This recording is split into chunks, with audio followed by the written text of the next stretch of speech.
আমাদের জীবন কতটা অদ্ভুত। স্বার্থ ছাড়া আমরা এক চুলও হাঁটতে রাজি না।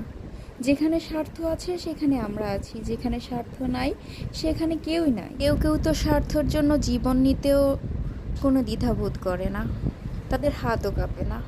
আসসালামু আলাইকুম, কেমন আছেন সবাই? আশা করি সকলে খুব ভালো আছেন। আলহামদুলিল্লাহ, আমিও ভালো আছি। তো এই স্বার্থের দুনিয়াতে নিজেকে সব কিছুর সাথেই খাপ খাওয়াতে হয়।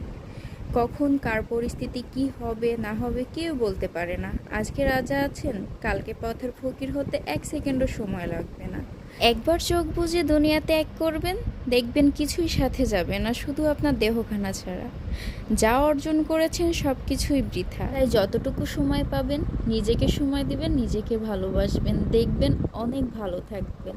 নিজেকে ভালো রাখার জন্য নিজের ছোট ছোট ইচ্ছেগুলো পূরণ করবেন। যেমন আজকে আমার ইচ্ছে করতেছিল একদমই সাদামাটা একটা পরিবেশে আমি একদমই সাধারণ কিছু খাবার খাবো, তাই তো যেই ভাবনা সেই কাজ। চলে গেলাম একটা সাদামাটা হোটেলে, যেখানে নিয়েছিলাম আমি এমন সাধারণ 1 প্লেট ভাত, একটা পেঁয়াজ, একটা কাঁচা ঝাল, এক টুকরো লেবু। তার সাথে নিয়েছিলাম গরুর মাংস, চুই ঝাল ও রসুন দিয়ে রান্না করা।